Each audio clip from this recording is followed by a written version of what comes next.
হে বঙ্গ ভাণ্ডারে তব বিবিধ রতন, তা সবে অবদামি অবহেলা করি। মাইকেল মধুসূদন দত্তের এই আত্ম উচ্চারণ আজও যেন আমাদের চোখে আঙুল দিয়ে দেখায় অবহেলা আর উদাসীনতার ধীর ক্ষয় আমরা কেমন করে হারিয়ে ফেলছি আমাদের নিজেদেরই ইতিহাসকে।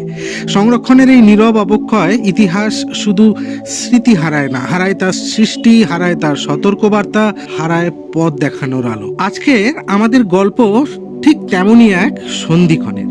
হুগলি জেলার উত্তরপাড়া, কলকাতার পাশেই দাঁড়িয়ে থাকা এক বিস্তৃত আলোকস্তম্ভ। 1704 সালে সাবর্ণ রায়চৌধুরী বংশের জমিদার রত্নেশ্বর রায়চৌধুরীর হাত ধরে যার প্রতিষ্ঠা, আর ঊনবিংশ শতকে মুখোপাধ্যায় পরিবার জয়কৃষ্ণবাবু এবং রাজকৃষ্ণবাবু 1853 সালে শিক্ষা, অবকাঠামো এবং বাংলার পৌরসভা গঠনের মাধ্যমে এই অঞ্চলকে রূপ দেন এক সাংস্কৃতিক প্রাণকেন্দ্র। বন্দ্যোপাধ্যায়, চট্টোপাধ্যায়দের মতো ব্রাহ্মণ পরিবারদের সঙ্গে মিলিত হয়ে গড়ে ওঠে চিন্তার এক নবজাগরণ। ঈশ্বরচন্দ্র বিদ্যাসাগর, কেশবচন্দ্র সেন, ঋষি অরবিন্দ, বঙ্কিমচন্দ্রের সময়ের আলো এই মাটিতেই গড়ে উঠেছিল ভাবনার উত্তরাধিকার। আজও উত্তরপাড়ার রাস্তায় হাঁটলে ফাটল ধরা দেওয়াল, জীর্ণ বারান্দা, ভাঙা নামফলকের নীরবতা আমাদের হৃদয় ছুঁয়ে যায়। কিন্তু প্রশ্ন একটাই, আমরা কি সেই ইতিহাসকে ধরে রাখতে পারছি, নাকি প্রতিদিন অজান্তেই আমরা আর একটু করে ভুলে যাচ্ছি সেই স্বর্ণযুগের ইতিহাসকে? নমস্কার, আমি কৌশিক। অ্যাডভেঞ্চার ক্যানভাসে আপনাদের আবার স্বাগত জানাই। ইতিহাসের পাতা উল্টাতে উল্টাতে আমরা পশ্চিমবাংলার বহু জায়গাতে গিয়েছি, বহু পরিবার, তাদের সাথে কথা বলেছি, তাদের স্থাপত্যের কথা তুলে ধরেছি। আজ আমরা উত্তরপাড়ার ঠিক এরকমই এক পরিবারের অন্দরমহলে বসে আছি। উত্তরপাড়ার স্রষ্টা আপনারা ইতিহাসের পাতায় অনেকবার তার নাম শুনেছেন। আমার সাথে আছেন আজকে দেবাশিস মুখোপাধ্যায়। ইনি হচ্ছেন তার বংশধর। আমি তার ষষ্ঠ উত্তরসূরি। হ্যাঁ, তিনি এক হলে পরে আমি 7। এর ইতিহাস ছোটবেলা থেকে চোখের সামনে থেকেই আপনার এবার ছোট ছোট বিবর্তন যেটা আপনার সময়কালে হয়েছে সেটাও আপনার নজরে পড়েছে, এবং পারিবারিক ইতিহাসে তো নিশ্চয়ই আপনারা সেই সব বিবর্তন শুনেছেন। এবং এটা ছাড়াও উনি লেখক। ওনার সাথে আমাদের পরিচয় হয় বিধানচরণীতে সাধারণ ব্রাহ্ম সমাজ, সেখানে একটি সভাতে উত্তরপাড়ার যে ইতিহাস সেটা উনি তুলে ধরেছিলেন, ওনার পরিবার কিভাবে এই স্থাপত্যগুলোকে তৈরি করেছে, এবং আরও অনেক হিস্ট্রি আছে যেগুলো ব্রাঞ্চ আউট হয়েছে। দেবাশিস বাবুর থেকে আজকে শুনবো, জানবো, এবং উনি আমাদেরকে দেখাবেন এই জায়গার আনাচে কানাচে কিভাবে তৈরি হয়েছিল সেই সময়কার বিবর্তন, এবং সেখান থেকে আজ উত্তরপাড়া যেখানে দাঁড়িয়ে আছে এই স্থাপত্যগুলিকে রক্ষা করার একটা কাতর রিকোয়েস্ট ছিল। নমস্কার দেবাশিস বাবু। নমস্কার। শরীর কেমন আছে? শরীর মোটামুটি ভাই আছে। লেখালেখির কাজ এখনো চলছে। ঊনবিংশ শতকের বাংলার নবজাগরণের প্রেক্ষাপটে উত্তরপাড়ার যে ভূমিকা, বিশেষ করে মুখোপাধ্যায় পরিবারের যে ভূমিকা, তার উপর একটা বই লেখার ইচ্ছে আছে, সেটা শুরু করব। আপনার ঘরে এসে আমরা অনেক কিছুই দেখলাম, এবং ইতিহাসকে আপনি আপনার সংস্করণে যেভাবে লিপিবদ্ধ করেছেন, বিশেষ করে আপনাদের ওই বংশ তালিকাটি প্রথম দেখলাম। এরকম সৃষ্টিশীলতা এবং এরকম নৈপুণ্যতার সাথে আপনি কিছুটা গ্রাফিক্যালি মানুষের বোঝার মতো করে করেছেন। এখানে 4500 নাম আছে, এবং তার মধ্যে আমাদের আরদা মায়ের নাম আছে, মহাকবি কৃত্তিবাস, রায়গুণাকর ভারতচন্দ্র, বিচারপতি স্যার আশুতোষ, বাবু জয়কৃষ্ণ মুখোপাধ্যায়, রাজা প্যারিমোহন মুখোপাধ্যায়, রাজা জ্যোৎকুমার মুখোপাধ্যায় ইত্যাদি তো আছেন। আমাদের মহামান্য রাষ্ট্রপতি প্রণব মুখোপাধ্যায়, সুপ্রিম কোর্টের বিচারপতি সব্যসাচী মুখোপাধ্যায়, মার্টিন বার্নের যিনি ডাইরেক্টর ছিলেন স্যার রাজেন্দ্রনাথ মুখোপাধ্যায়, স্যার বীরেন্দ্রনাথ মুখোপাধ্যায়, এরা আছে। সঙ্গীত শিল্পী হেমন্ত মুখোপাধ্যায়ের নাম আছে। আরও সাংবাদিক হরিশচন্দ্র মুখোপাধ্যায়, যার নামে হরিশ মুখার্জি রোড, তার নাম আছে। এপার বাংলার ওপার বাংলার দুই বাংলারই মুখোপাধ্যায় পরিবারের নাম ওখানে আছে। আমি এই জিনিসটা মাইথোলজিক্যালি নামগুলো কিন্তু দিইনি, অর্থাৎ ভরদ্বাজ, মুনি, এই সমস্ত আমি কিন্তু দিইনি। আমি ইতিহাসটাকেই তুলে ধরেছি। মেধাতিথি ভরদ্বাজ বলে আমাদের পূর্বপুরুষ থাকতেন উত্তরপ্রদেশের, মানে আমাদের বর্তমান উত্তরপ্রদেশের খান্নকুব্জ বা কনৌজ শহরের কাছে। সেখান থেকে তিনি মানে তাঁর পুত্র শ্রীহর্ষ ভরদ্বাজ বাংলায় আসেন, এবং তারপরেতে আমাদের এটা বিস্তৃত হয়। মাঝখানে মহারাজা বল্লাল সেন, বঙ্গরাজ বল্লাল সেনের সময় ও কৌলিন্য প্রথা শুরু হয়। তারপরে বংশ আরও বেশি বৃদ্ধি হয়। অনেক কাহিনী আছে, অনেক ইতিহাস আছে। ওটা দেখে মোটামুটি আপনি খানিকটা তো পৌঁছে তো যাবেনই সেই ইতিহাসের কাছে। না, সেটা আমরা দেখলাম। দেবাশিস বাবু, হ্যাঁ, উত্তরপাড়ায় রাজবাড়ি যে শব্দটি আছে, সেই শব্দটির সংস্কৃতির সাথে কিভাবে মিলিয়ে আছে, বা এর অভিযোজনটা কি? দেখুন, এখানেতে অন্যান্য জায়গায় আমি যেটা শুনেছি যে রাজবাড়িকে কেন্দ্র করে তাদের বংশগুলো বৃদ্ধি পায়, আমরা অমুক রাজবাড়ির উত্তরসূরি ইত্যাদি ইত্যাদি বলা হয়। উত্তরপাড়ায় কিন্তু কনসেপ্টটা একদম আলাদা। উত্তরপাড়াতে হচ্ছে 5 ভাইয়ের পরিবার, জয়কৃষ্ণ, রাজকৃষ্ণ, নবকৃষ্ণ, বিজয়কৃষ্ণ ও নবীন কৃষ্ণ। এই 5 ভাইয়ের ভেতরে দেখা যাচ্ছে যে 2জন জমিদার ছিলেন, একজন নাইট ছিলেন, একজন রায় বাহাদুর ছিলেন। এর বেশি কিছু নয়। যবে থেকে আমরা জমিদার হয়েছি বলতে পারেন, তবে থেকে আমরা সমাজকে নিয়ে ছিলাম, এবং সেটা জমিদারি প্রথা যখন আমাদের অবলুপ্ত হয়ে যায় ততদিন পর্যন্ত আমরা কিন্তু সমাজকে নিয়েই কাজ করে গেছি। আমার একটা প্রশ্ন, সেটা হচ্ছে যে জয়কৃষ্ণ বাবুর থেকে তো উত্তরপাড়ার একটা খুব বড় ইতিহাস তৈরি হয়েছে। প্যারিমোহন হচ্ছে জয়কৃষ্ণ মুখোপাধ্যায়ের ছেলে, কমল মিত্র। আচ্ছা, কমল মিত্রের দিদির বাড়ি ছিল এইটা। উত্তম কুমারের বাবার রোল করতে। উত্তম কুমারের বাবার রোল যিনি করছেন। এই বাড়িটি রাজকৃষ্ণ মুখোপাধ্যায়ের ছোট ছেলে কাশীশ্বর মুখোপাধ্যায় ছিল। এখন কাশীশ্বর মুখোপাধ্যায় অল্প বয়সে তিনি তার স্ত্রীকে হারান এবং তার একমাত্র মেয়ে ভাদুরানী ছিলেন। তা এখন ভাদুরানী কোনো কারণে অল্প বয়সে মারা যান। তারপরেতে উনি কি করেন, উনি ন্যাচুরালি উনি মাথা ঠিক থাকেন না, তখন এই বাড়িটা উনি রাজা প্যারিমোহনকে বিক্রি করে দেন, মানে নিজেদেরই জ্ঞাতি। প্যারিমোহন তখন তার নাতি, তার ছেলের ছেলে কুমার পঞ্চানন মুখোপাধ্যায়কে এই বাড়িটা দিয়ে যান। এই বাড়িটি যখন 1960-এর দশকের প্রথম দিকে এই বাড়িটি রাজ্য সরকার অধিগ্রহণ করে এবং সেটি রেফিউজি রিলিফ অ্যান্ড রিহ্যাবিলিটেশন ডিপার্টমেন্টের আন্ডারে এটি আসে।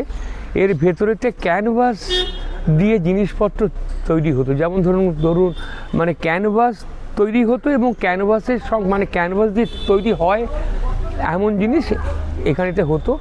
বর্তমানে এখানে কেউ সেই তৈরিটাও বন্ধ হয়ে গেছে, সেই ম্যানুফ্যাকচারিং ইউনিটটা বন্ধ হয়ে গেছে এবং রাজ্য সরকার এটা পরিত্যক্ত অবস্থাতে রেখে দিয়েছে।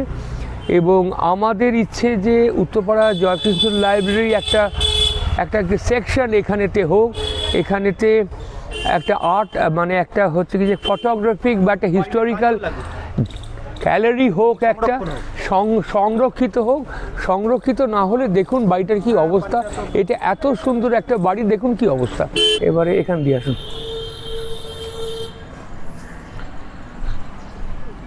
এটাও এখন মানে শিবানী দেবীর বাড়ি চলছে এবং জয়কৃষ্ণ মুখোপাধ্যায় ছোট্টবেলা থেকে এই বাড়িতেই মানুষ হয়েছে নাকি। তারপরে আমাদের পুরনো বাড়িটা তৈরি হয়েছে 1757 সালের আশেপাশে এই বাড়িটি তৈরি হয়েছিল। একটু আসুন এখানে, এটা চট্টোপাধ্যায় বংশীয়দের বাড়ি, বিপ্লবী অমরেন্দ্রনাথ চট্টোপাধ্যায়ের বাড়ি এটা, এবং ভেতরে ওদের ঠাকুর দালানটাও আছে। এই বাড়িতেই জয়কৃষ্ণ মুখোপাধ্যায়ের বাবা ওই জগমোহন মুখোপাধ্যায়ের জন্ম হয়, তার মামার বাড়িতে। ভেতরে ঠাকুর দালানও রয়েছে, এখানে যাওয়া যেতে পারে, একবার যান।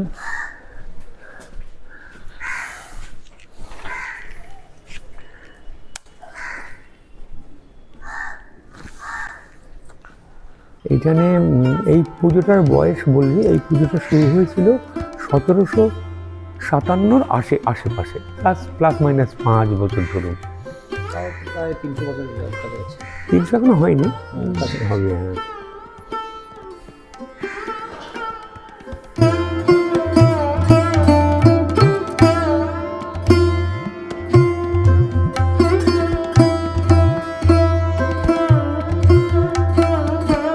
হ্যাঁ, এটাকে মঠের ঘর বলা হতো, আনন্দ মঠের নামের অনুসরণে এই ঘরটির নামকরণ করা হয়েছিল। এখানে বহু বিপ্লবীদের গোপন সভা অনুষ্ঠিত হতো। বিপ্লবীদের মধ্যে মানে মাস্টারদা সূর্য সেন, নেতাজি সুভাষচন্দ্র বসু, কাজী নজরুল ইসলাম, তারপর হার্ডিঞ্জ হত্যা মামলার যে অন্যতম অভিযুক্ত বসন্ত কুমার বিশ্বাস, তার হাতে খড়ি হয়েছে এই ঘরে। এবং ভারতের স্বাধীনতা সংগ্রামে প্রথম বিপ্লবী মহিলা কয়েদি ননিবালা দেবী, তার হাতে খড়ি হয় এই ঘরে হয়। এবং এটা খুবই সিগনিফিকেন্ট। দেখুন, এক পাশে রয়েছে জমিদাররা এবং তারই পাশে গড়ে উঠছে সে মানে বিপ্লবীদের গোপন আস্তানা। জমিদারদের মদত না থাকলে এটা হওয়া সম্ভবই ছিল না। সেই জন্যে আমাদের এই জমিদারিকে এরা বলে যে এরা হচ্ছে মানে উত্তরপাড়ার যে জমিদারটা হচ্ছে ব্যতিক্রমী জমিদার। এই শিব মন্দিরটি হচ্ছে উত্তরপাড়ার প্রাচীনতম শিব মন্দির। এখন এটি বিগ্রহ শূন্য। এটি নির্মাণ করেছিলেন রামনিধি চট্টোপাধ্যায়। পরবর্তীকালে অন্য একটি শিবলিঙ্গ বাড়ির মধ্যে প্রতিষ্ঠিত হয়, সেটা ওইখানেতে আছে। হ্যাঁ, রামনিধি চ্যাটার্জি। এই বাড়িটি শিবানী দেবীর বাড়ির পেছন দিকটা। পাঁচিলটা দেখুন কতটা উঁচু ছিল, তারপরে আবার নতুন করে প্লাস্টার করা হয়েছে। তা এই ডান দিকের বাড়িটি শিবানী দেবীর বাবা রামনিধি চট্টোপাধ্যায়ের বাড়ি, আর এটি তার মেয়ের বাড়ি, শিবানী দেবীর বাড়ি। এই বাড়ি থেকেই মুখোপাধ্যায় বংশ শুরু হয় উত্তরপাড়াতে 1792 সাল থেকে। হ্যাঁ, মানে প্রেমনারায়ণ চ্যাটার্জি রামনিধি চট্টোপাধ্যায়ের উত্তরসূরি। চ্যাটার্জি বাড়িটাই এত অবধি ছিল, ফ্ল্যাটটা অবধি সবটাই ছিল। এবং এখানে অনবরত পুলিশ রেড হতো, যা হয় আর কি বিপ্লবীদের বাড়িতে। আখড়া ছিল এবং ভেতরটা হচ্ছে এমনই ঘুলঘুলাইয়া যে ওটাই চ্যাটার্জি বাড়ির পেছন দিকটা। ওটা যে বাড়িটা গেলেন তারই পেছন দিকটা আর কি হচ্ছে এটা। এই বাড়িটা মুন্সি বাড়ি বলে। মুন্সি বাড়ি এটি দেখতে যতটা পুরনো বলে মনে হচ্ছে, ঠিক এতটা পুরনো এটা নয়। এটা প্রাচীনত্ব আছে ঠিকই, তবে এতটা প্রাচীন নয়। এনারা বার্মা থেকে উত্তরপাড়াতে এসেছিলেন এবং ডক্টর অমৃতলাল মুন্সি, যার নামে রাস্তা ডক্টর অমৃতলাল মুন্সি ছিলেন, তারই বসত বাড়ি হচ্ছে এইটা। কিছুই দেখানো সম্ভব হবে না হয়তো। জয়কৃষ্ণ মুখোপাধ্যায় তার জমিদারি বিভিন্ন অংশে এবং উত্তরপাড়ায় প্রায় 15-16টা স্বাস্থ্যকেন্দ্র তৈরি করেছিলেন। তার ভেতরে এটি অন্যতম। এটি এককালের নাম ছিল উত্তরপাড়া স্বাস্থ্যকেন্দ্র। এটি 1850-51 সালে নির্মিত এবং অবিভক্ত হুগলি জেলার, অর্থাৎ বর্তমান হুগলি জেলা, বর্তমান হাওড়া জেলা এবং পশ্চিম মেদিনীপুরের একটা বিরাট অংশ নিয়ে, যেমন ধরুন ঘাটাল, চন্দ্রকোনা, এই সমস্ত অংশ নিয়ে যে অঞ্চলটা ছিল সেটা ছিল অবিভক্ত হুগলি জেলা। সে অবিভক্ত হুগলি জেলার দ্বিতীয় প্রাচীনতম স্বাস্থ্যকেন্দ্র হচ্ছে এইটি প্রথমে স্বাস্থ্যকেন্দ্র হিসেবে ব্যবহৃত হয়। তারপরে যখন উত্তরপাড়া স্টেট জেনারেল হাসপাতাল হয়ে যায় উত্তরপাড়া রাজবাড়িকে, তখন একটা আউটডোর ডিপার্টমেন্ট ছিল, অর্থাৎ বহির বিভাগ ছিল বহু দিন ধরে। তারপরে দেখুন, এটা প্রায় বছর 15-16 তো মিনিমাম, তারও আগে হয়তো হবে। এই বাড়িটা এই অবস্থাতে পড়ে আছে। এটি অতি ঐতিহাসিক একটা কিন্তু বাড়ি। আমি এই বক্তব্যে এই বাড়িটার কথা সর্বপ্রথম উল্লেখ করি। এই বাড়িটার দেখুন এখন কি অবস্থা। কি করা যেত এবং এখনও করা সম্ভব যদি সরকার মনে করেন, কারণ এই বাড়িকে রাখা যাবে না, আমার মনে হয় না।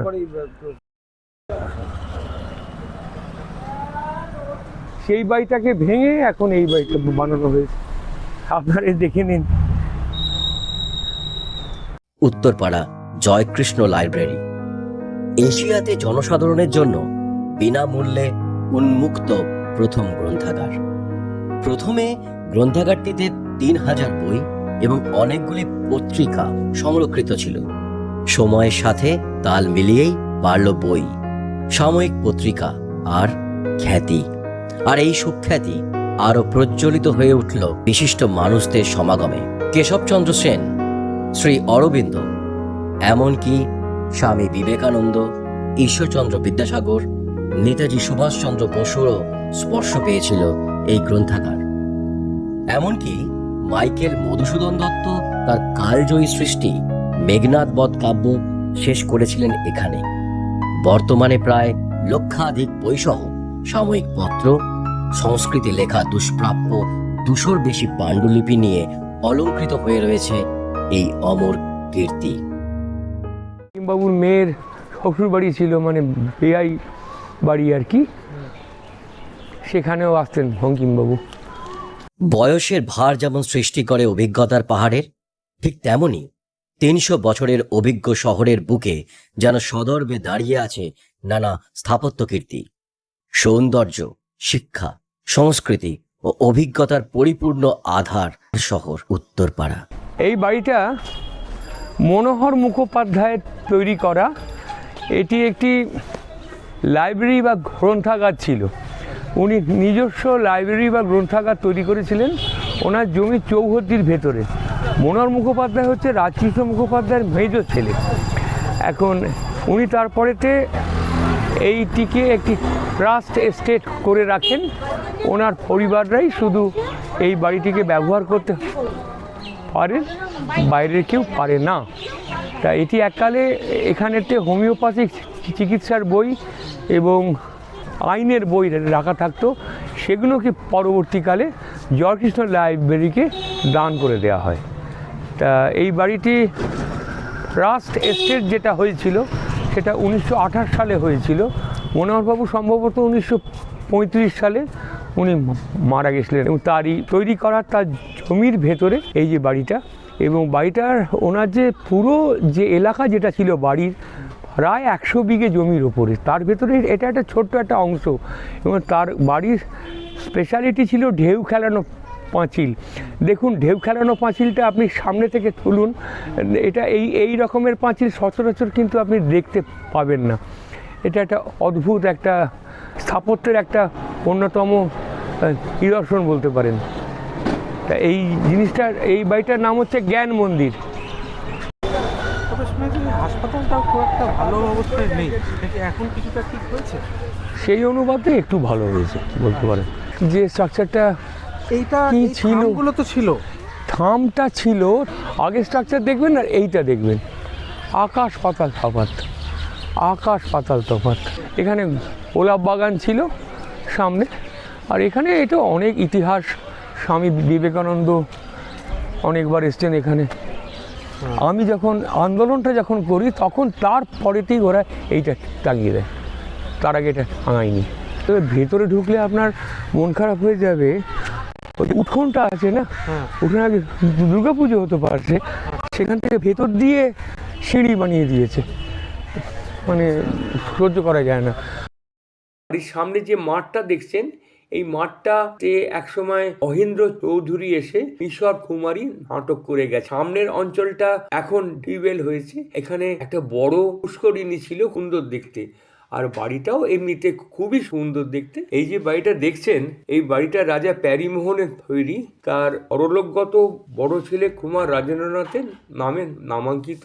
বাড়িটার নাম হচ্ছে রাজেন্দ্র ভবন। বাড়িটা 1919 সালে তৈরি হয়েছিল। কুমার রাজেন্দ্রনাথ উত্তরপাড়া রাজবাড়িতেই মারা গেছিলেন 1911 সালে মহাষ্টমীর দিন। তখন রাজবাড়িতে দুর্গাপুজো হচ্ছে আর কি। যাই হোক, এখন এই বাড়িতে পরবর্তীকালে কুমার রাজেন্দ্রনাথের তার ছেলে এই বাড়িতে থাকতেন। তারকনাথ বাবু অবিভক্ত বাংলার রেভিনিউ মিনিস্টার ছিলেন। কাছাকাছি এই বাড়িতে অনেক রাজনৈতিক ব্যক্তিবর্গের আসা যাওয়া ছিল আর কি। বাড়িটা উত্তরপাড়ার রাজবাড়ির একটা এক্সটেনশন। 1950-এর দশকে জমিদারি অধিগ্রহণের পর এই বাড়িটা আলটিমেটলি পশ্চিমবঙ্গ সরকার অধিগ্রহণ করে। বর্তমানে এটি উত্তরপাড়া স্টেট জেনারেল হাসপাতালের আউটডোর ডিপার্টমেন্ট হিসেবে ব্যবহৃত হয়। আপনি ওই যে ছোট বাড়িটা দেখছেন, ওইটা হচ্ছে লাইব্রেরি। প্রত্যেকটা বাড়ির আইদার ভেতরে লাইব্রেরি ছিল কিংবা বাইরে লাইব্রেরি ছিল। এই থেকে বোঝা যায় যে উত্তরপাড়া মুখোপাধ্যায় পরিবারের বিদ্যোৎসাহতা এত বেশি ছিল যে ওরা পড়াশোনার উপরেতে ভীষণ মনোযোগ দিতেন। আমি এই বাড়িটার যে অবস্থা এখন, যা রক্ষণাবেক্ষণের অবস্থা তো বুঝতেই পারছেন। তা সেই জন্যে এই বাড়িটার আমার মনে হয়েছে ভীষণভাবে সংরক্ষণ করার প্রয়োজন। সামনের যে বাড়িটা দেখছেন এটি অনেকাংশই ভেঙে ফেলা হয়েছে, আর কিছুদিন বাদে হয়তো বাকিটাও ভেঙে ফেলা হবে। এই বাড়িটা 1894 সালে নির্মিত হয়েছিল। প্রতাপনারায়ণ বাবুর যিনি নাতনি মানে কুশারিকা দেবী, ইনি ছিলেন কৃষ্ণনগর রাজবাড়ির রাজমাতা। সেই জন্য এই বাড়িটার সিগনিফিকেন্স অনেক বেশি। কিন্তু যেহেতু এটা সরকারি কোনো বাড়ি নয়, তা এখন যিনি বাড়ির যিনি মালিক তিনি এই বাড়িটাকে ভেঙে ফেলছেন আর কি, হয়তো এখানে বহুতল উঠবে। এটাই হচ্ছে এই বাড়ির ইতিহাস। আমি এখন যে জায়গাটা নিয়ে যাচ্ছি, এই যে সামনের যে স্থাপত্যটা দেখছেন, এটি রাজা যোধকুমার মুখোপাধ্যায়ের তৈরি করা 1915-16 সালে উত্তরপাড়া ওয়াটার ওয়ার্কস। এখন কোনো ভারতীয়র দ্বারা প্রতিষ্ঠিত এটি হচ্ছে অবিভক্ত বাংলার প্রাচীনতম জলকল। এর আগে কলকাতার হালা ওয়াটার ওয়ার্কস তৈরি হয়েছে, অন্যান্য জায়গায় ওয়াটার ওয়ার্কস হয়তো তৈরি হয়েছে, তবে সেটা ইংরেজদের প্রতিষ্ঠিত ছিল, কোনো ভারতীয় প্রতিষ্ঠিত ছিল না। এই ওয়াটার ওয়ার্কসটি কিন্তু রাজা যোধকুমার মুখোপাধ্যায়, যিনি রাজকৃষ্ণ মুখোপাধ্যায়ের নাতি ছিলেন, তার বড় ছেলের ছেলে, তিনি এই ওয়াটার ওয়ার্কসটি তৈরি করেন। এই সেই ওয়াটার ওয়ার্কস আপাত দৃষ্টিতে মনে হচ্ছে এটি খুব ভালো অবস্থায় আছে, কিন্তু ভয় কোথায় জানেন? ভয় হচ্ছে এটিকে যতক্ষণ না আপনি হেরিটেজ ডিক্লেয়ার করছেন না, কোন দিন দেখবেন যে এই জিনিসটাকে ভেঙে ফেলা হচ্ছে। হ্যাঁ, ফলক আছে, আপনি সেটাকে রেখে দিন।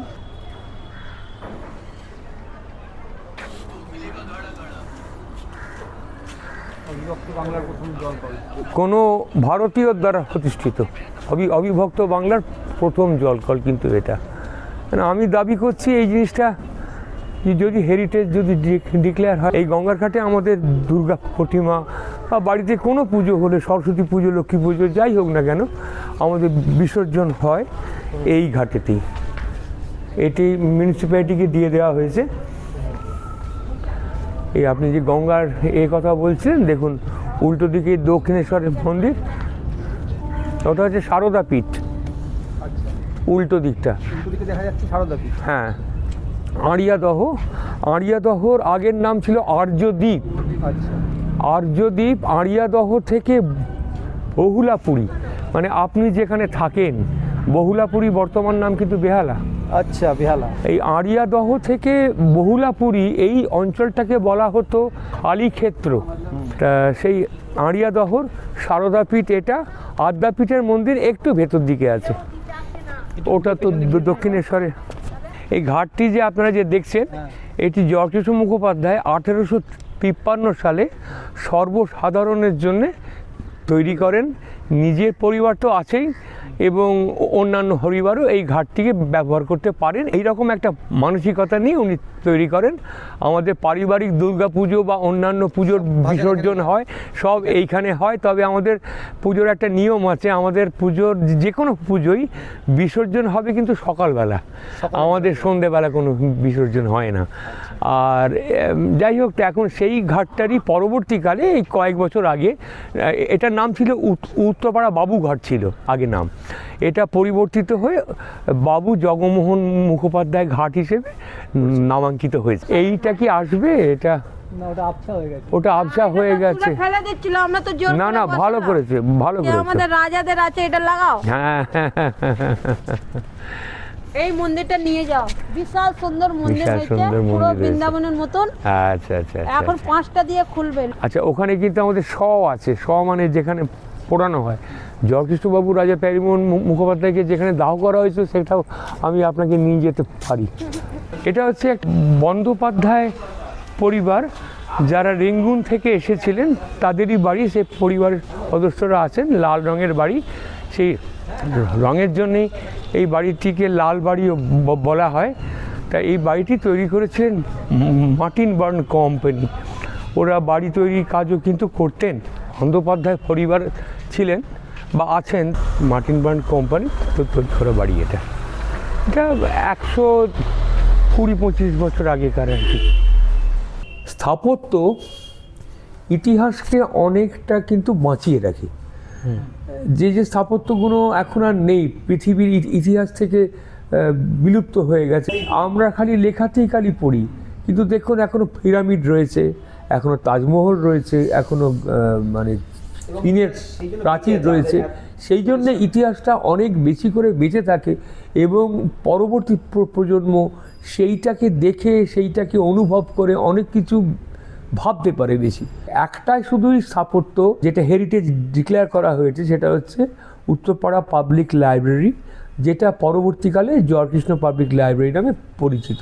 যেহেতু সেটা হেরিটেজ, যেহেতু সেটা স্টেট হেরিটেজ প্রপার্টি, সেহেতু তার মেনটেনেন্স দেখুন কি সুন্দর আছে। একটি মানে ঐতিহাসিক স্থাপত্য যেন আমাদের সামনে থেকে মুছে না যায়, মানে এক একটা করে স্থাপত্য মুছে যাওয়া মানে এক একটা ইতিহাস মুছে যাওয়া, আর ইতিহাস মুছে যাওয়া মানে আমরাই মুছে যাওয়া।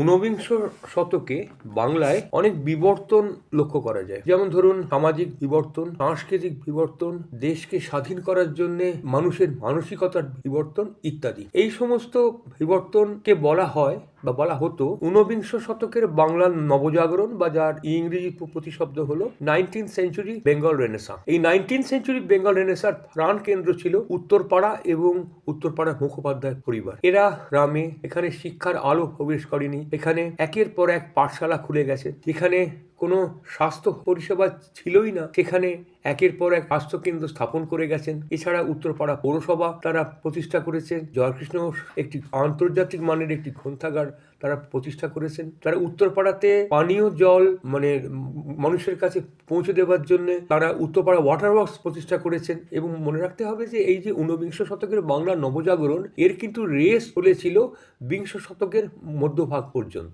আমি সর্বশেষে প্রশাসনের কাছে অনুরোধ জানাচ্ছি যে আপনারা এই বাড়িগুলির সংরক্ষণের জন্যে যদি এগিয়ে আসেন, তাহলে আমাদের এখানে অনেক ইতিহাস বেঁচে যায়। বাংলার নবজাগরণ মানে ঊনবিংশ শতকের বাংলা নবজাগরণের প্রাণকেন্দ্র ছিল উত্তরপাড়া, এবং প্রতিটি বাড়ি, বিশেষ করে ধরুন উত্তরপাড়া স্বাস্থ্যকেন্দ্র, উত্তরপাড়ার জলকল বা উত্তরপাড়া ওয়াটার ওয়ার্কস এবং শ্রীবিলাস এবং রাজেন্দ্র ভবন, এই চারটে বাড়ি কিন্তু ঊনবিংশ শতকের বাংলার নবজাগরণের পটভূমিতে বা প্রেক্ষাপটে যে সমস্ত কর্মকাণ্ড এই সমস্ত জায়গাগুলোতে হয়েছে, সেই জায়গাগুলোর জন্য বাড়িগুলো অত্যন্ত গুরুত্বপূর্ণ। এই বাড়িগুলো সংরক্ষণের, ইমিডিয়েট সংরক্ষণের ভীষণ দরকার। আমার প্রশাসনের কাছে বিনীত অনুরোধ যে আপনারা প্লিজ এই বাড়িগুলোকে সংরক্ষণ করার চেষ্টা করুন।